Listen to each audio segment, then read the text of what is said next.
رحمتوں، برکتوں اور مغفرتوں کا مہینہ ایک بار پھر الحمدللہ ہماری دہلیز پر دستک دے رہا ہے۔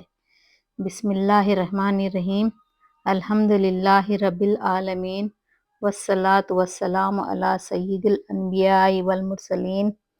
معزز ناظرین، السلام علیکم ورحمۃ اللہ وبرکاتہ۔ اللہ تعالیٰ کا بے حد شکر ہے کہ اس نے ہمیں ایک بار پھر اپنے محبوب مہینے ماہ رمضان کے قریب کیا۔ یہ مہینہ رحمتوں کا خزانہ، مغفرت کا سامان اور جہنم سے آزادی کا پروانہ لے کر آتا ہے۔ آئیے دل کی گہرائیوں سے کہتے ہیں، رمضان کی آمد مرحبا، رمضان کی آمد مرحبا۔ رمضان کی فضیلت کیا ہے، اس پر نظر ڈالیں گے۔ رمضان صبر کا مہینہ ہے، رمضان قرآن کا مہینہ ہے، رمضان جہنم سے آزادی کا مہینہ ہے۔ اسی مہینے میں قرآن نازل ہوا۔ اس میں ایک رات ایسی ہے جو 1000 مہینوں سے افضل ہے، جسے لیلۃ القدر کہتے ہیں۔ نبی کریم صلی اللہ علیہ وسلم نے فرمایا، جب رمضان آتا ہے تو سرکش شیطان کو قید کر دیا جاتا ہے اور جنت کے دروازے کھول دیے جاتے ہیں۔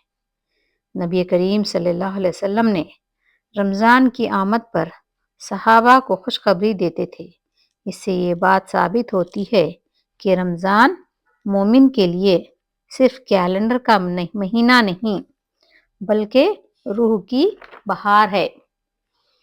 آئیے اب ہم رمضان کی خصوصیات کیا ہیں اور اس کو کیوں اسلامی لوگ خاص اہمیت دیتے ہیں تذکرہ کریں گے۔ اللہ تعالیٰ فرماتا ہے، شہر رمضان الذی انزل فیہ قرآن۔ رمضان وہ مہینہ ہے جس میں قرآن نازل کیا گیا، یعنی رمضان اور قرآن کا آپس میں بہت گہرا تعلق ہے۔ تمام عالم اسلام میں قرآن کی تلاوت باقی دنوں کے مقابل رمضان میں بہت زیادہ کی جاتی ہے۔ اسی لیے جبرائیل علیہ السلام رمضان میں نبی صلی اللہ علیہ وسلم کے ساتھ قرآن کا دور کرتے۔ ہمارے اسلاف اس مہینے میں قرآن کی تلاوت بہت کرتے تھے، لہٰذا اگر رمضان پائیں اور قرآن سے تعلق نہ جڑ سکے تو یہ بہت بڑی محرومی ہے۔ رمضان کی پہلی تاریخ شروع ہوتے ہی جنت کے دروازے کھل جاتے ہیں، اور جب رمضان کی آخری تاریخ کے ساتھ ہی دروازے بند ہو جاتے ہیں۔ حضور صلی اللہ علیہ وسلم نے فرمایا، جب رمضان آتا ہے تو جنت کے دروازے کھول دیے جاتے ہیں، جہنم کے دروازے بند کر دیے جاتے ہیں اور شیاطین کو قید کر دیتے ہیں۔ ذرا سوچئے، رمضان میں ماحول نیکیوں کے لیے کتنا سازگار ہو جاتا ہے۔ تھوڑا سا قدم بھی بڑھائیں تو اللہ بہت زیادہ عطا فرماتا ہے۔ سبحان اللہ۔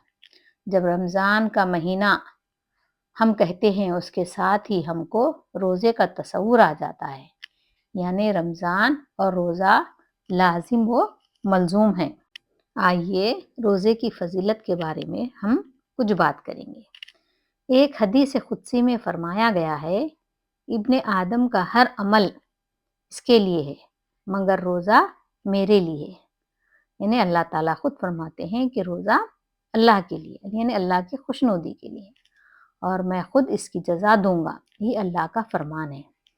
روزہ اللہ اور بندے کے درمیان ایک راز ہے، یہ اخلاص سکھاتا ہے، یہ تقویٰ پیدا کرواتا ہے، یہ نفس کو قابو کرنا سکھاتا ہے۔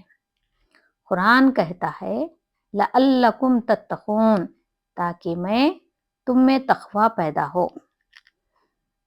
رمضان مغفرت کا مہینہ ہے۔ نبی صلی اللہ علیہ وسلم نے فرمایا، جس نے ایمان اور ثواب کی نیت سے رمضان کے روزے رکھے، اس کے پچھلے گناہ معاف کر دیے جاتے ہیں۔ ایک اور حدیث میں ہے، تباہ ہو وہ شخص جس نے رمضان پایا اپنی مغفرت نہ کرا سکا، یعنی یہ مہینہ گناہ دھلوانے کا سنہری موقع ہے۔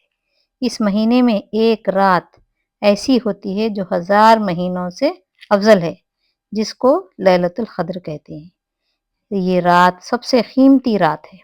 شب قدر ایک رات 1000 مہینوں سے بہتر ہوتی ہے۔ اس رات کی عبادت 83 سال سے زیادہ عبادت کے برابر ہوتی ہے۔ امت محمدی کے لیے یہ کتنا بڑا ایمان ہے، سبحان اللہ۔ اس لیے آخری عشرہ خاص محنت کا وقت ہوتا ہے۔ رمضان ہمدردی اور غمخواری کا مہینہ بھی ہے۔ یہ صرف عبادت ہی نہیں بلکہ بھوک کے ذریعے غریبوں کا احساس دلاتا ہے، صدقہ و خیرات دینے کی ترغیب دیتا ہے، افطار کرانا سکھاتا ہے، ضرورت مندوں کی مدد کرنے کا مہینہ ہے۔ نبی کریم صلی اللہ علیہ وسلم رمضان میں سب سے زیادہ سخی ہو جاتے تھے۔ آئیے دیکھتے ہیں اس مہینے میں ہم کیا کیا کام کر سکتے ہیں۔ رمضان کی فضیلت کو برقرار رکھنے کے لیے اور کامیاب بنانے کے لیے ہم روزانہ نمازوں کی پابندی کریں گے، باجماعت تراویح کا اہتمام کریں گے، روزانہ تلاوت قرآن کریں گے، درود و استغفار کا ذکر کرنا چاہیے، زبان اور نگاہ کی حفاظت کریں، دل سے کینہ نکال دیں۔ اب ہم روزے کی اہمیت کے بارے میں بھی کچھ مشورہ کریں، بات چیت کریں گے۔ روزہ صرف بھوک پیاس سے رہنے کا نام نہیں بلکہ آنکھ، زبان، دل سب کا روزہ ہوتا ہے۔ ہمیں جھوٹ، غیبت، لڑائی جھگڑے، گالی گلوچ سے بچنا چاہیے۔ اللہ تعالیٰ نے اپنے بندوں کی ہدایت کے لیے کچھ عبادات کو فرض قرار دیا ہے اور ان میں سے ایک عظیم عبادت روزہ ہے۔ رمضان میں ہم تراویح کا بھی اہتمام کریں۔ صبر، تقوی، اطاعت اور نفس کی تربیت کا مکمل نمونہ ہوتا ہے روزہ۔ بہت سے روزے دار ایسے ہوتے ہیں جنہیں سوائے بھوک کے کچھ نہیں سوچتا۔ ایک حدیث شریف میں بیان کیا گیا ہے، اللہ تعالیٰ قرآن پاک میں ارشاد فرماتے ہیں، اے ایمان والو، تم پر روزے فرض کیے گئے جس طرح تم سے پہلے لوگوں پر فرض کیے گئے تھے تاکہ تم متقی بن جاؤ۔ یہ سورہ بقرہ آیت نمبر 183 میں آیا ہے۔ گویا روزے کا اصل مقصد تقوی پیدا کرنا ہے، یعنی انسان کے دل میں اللہ کا خوف اور اس کی اطاعت کا جذبہ بیدار ہو۔ روزہ اللہ کے لیے خاص ہے۔ حدیث قدسی میں آتا ہے کہ اللہ تعالیٰ فرماتا ہے، روزہ میرے لیے ہے اور میں ہی اس کا بدلہ دوں گا۔ علماء فرماتے ہیں کہ باقی عبادت کا اجر متعین ہے، لیکن روزے کا اجر اللہ تعالیٰ اپنی شان کے مطابق عطا فرمائیں گے۔ یہ کتنی بڑی خوشخبری ہے، سبحان اللہ۔ روزہ صبر کی تربیت ہے۔ روزہ ہمیں سکھاتا ہے کہ خواہ کتنی ہی خواہش ہو، اگر اللہ کا حکم ہو تو ہم اسے چھوڑ دیتے ہیں۔ پانی سامنے ہو، کھانا موجود ہو، لیکن بندہ صرف اللہ کی رضا کے لیے رکا رہتا ہے، یہی اصل بندگی ہے۔ روزہ دل کو نرم کرتا ہے، یہ ہماری روحانی پاکیزگی کی علامت ہے۔ گناہوں سے بچنے کا جذبہ دیتا ہے اور انسان کو عبادت کی طرف مائل کرتا ہے۔ اسی لیے رمضان میں نمازوں کا اہتمام بڑھ جاتا ہے، قرآن کی تلاوت زیادہ ہوتی ہے، ذکر و دعا کا شوق پیدا ہوتا ہے۔ جب امیر بھی بھوک پیاس برداشت کرتا ہے تو اسے غریب کی تکلیف کا احساس ہوتا ہے۔ یوں معاشرے میں ہمدردی، خیرات اور بھائی چارہ بڑھتا ہے۔